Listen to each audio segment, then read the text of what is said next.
Reporting from the newsroom. Reporting from the newsroom. Reporting from the newsroom. Reporting from the newsroom.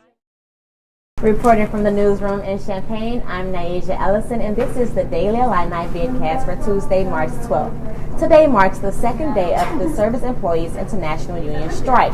The union represents about 800 food and building service workers. The university housing had to hire extra help while the three-day strike lasts. The workers picketed around campus, and even some students joined them.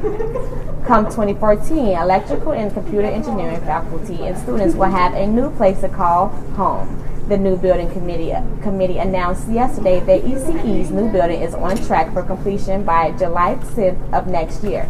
Classes are expected to begin the following fall semester, when the entire ECE department relocates to the new building. Each new lab is expected to be as large as the largest lab in the department's current location at Everett Laboratory. Besides being big, the building will also be energy efficient. By running mostly on solar energy, ECE's eventual new home is expected to be the largest zero-net energy building in the nation. The Illinois Senate is getting ready to review Governor Pat Quinn's budget proposal for the 2014 fiscal year. The governor gave his budget address earlier this month. He proposed making significant cuts to the state's pension system and higher education. The Senate will meet on March 21st to weigh in on the cuts Governor Quinn wants to make. If the governor's proposed cuts will take place, U of I will lose over $15 million in state funding.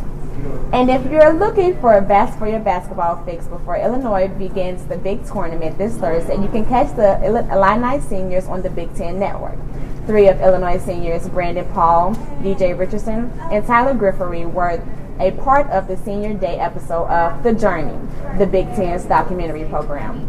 The episode re-airs today at 11 a.m., but you don't worry if you miss it. You can catch it again same time Wednesday. In local news, a record label is finally getting a physical home, and it's right here in Champaign-Urbana community. Era Records is preparing to set up a shop at 702 South Neal. Despite its name, the 5-year-old label isn't expecting to be a mistake. The business is transforming the location into a record store as well as a music venue for all ages. Era Records will also welcome all styles of music as they aim to uplift Champaign-Urbana's music scene. And the spring weather is still not sticking, but today will be breezy with a bit more sunshine than yesterday. There will be a high 44 and a low 26. It's still not time for shorts, so stay warm. That's all we have for you today. I'm Naija Ellison, and this has been your Daily Illini vidcast.